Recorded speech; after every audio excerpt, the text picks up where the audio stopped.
Okay, so I thought I'd make a video teaching you about vaginas, as you do. To help me, I drew this grey person, and you can see that this grey person, look, has a vulva and bladder and womb and uterus and stuff. So I'll just recap you on all of that stuff. So this is a side-on picture of the vulva and female reproductive organs, I guess. So on the right there you can see there's the ovary, that's where eggs are released, the fallopian tube, the eggs go down, and there's the womb or the uterus where fertilization and babies happen. Then more importantly for this video, on the left you can see there is the clitoris. You might have seen in the other video that it's much bigger on the inside than it is on the outside, so you can see the small kind of P shape at the top is the bit you can see on the outside, but inside it's really, really big. More on that in a bit. Beneath that is the urethra, where wee and female ejaculation comes out. Again, see the other video. It's to do with the prostate gland. You can see there is the G-spot area, which is the upper wall of the vagina. Might talk about that in a bit. There is the vagina and there is the cervix. So you can see all that together.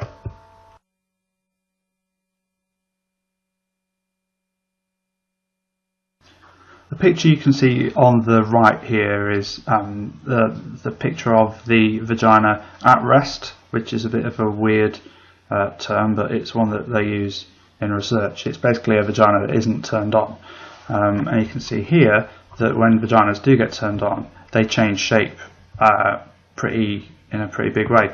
So the entrance to the vagina doesn't get very much bigger, but all the stretching happens deep inside the vagina, kind of further along the vaginal canal, and also around the fornix, which might be a term you've never heard used before, but I'll come on to it in a second.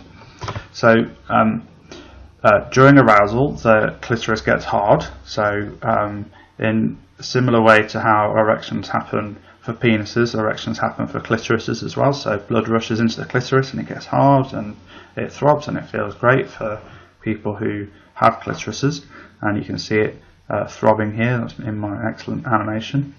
And the vagina gets really wet. So some people produce more wetness than others, and some people feel like they don't produce enough wetness, which means that they have to use like additional lubrication and stuff. But generally speaking, the vagina gets pretty wet. Okay, much more wet than when it's resting. Okay, and you can see that the vagina stretches.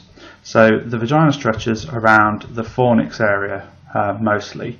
Here is the fornix, and there are two bits to the fornix. There's the bit in front of the cervix and the bit behind the cervix, which is purple here. And the bit in front of the cervix is called the anterior fornix for all you sex geeks out there, and the bit behind is called the posterior fornix.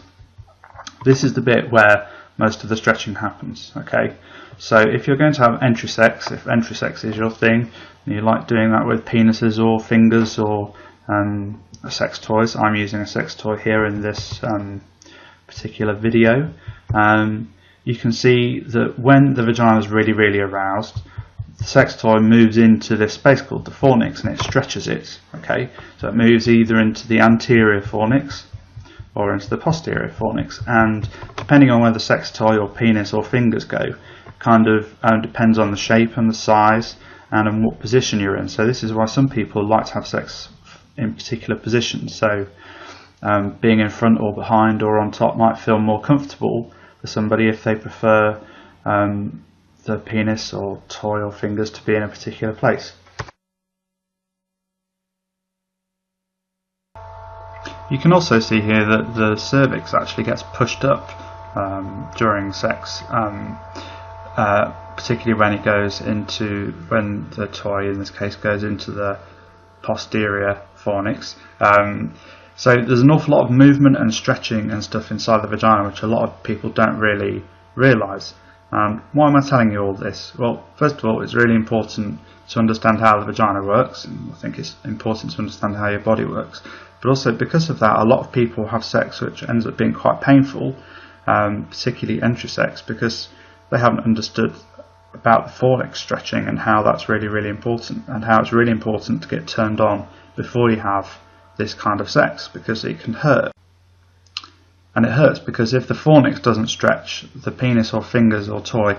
The other reason I made this video is that there are a lot of myths around the vagina. Like, people think that after sex the vagina gets really, really loose and never gets to be as tight as it was before sex. It's just not true. Okay, the vagina returns to its resting state and the same size after sex.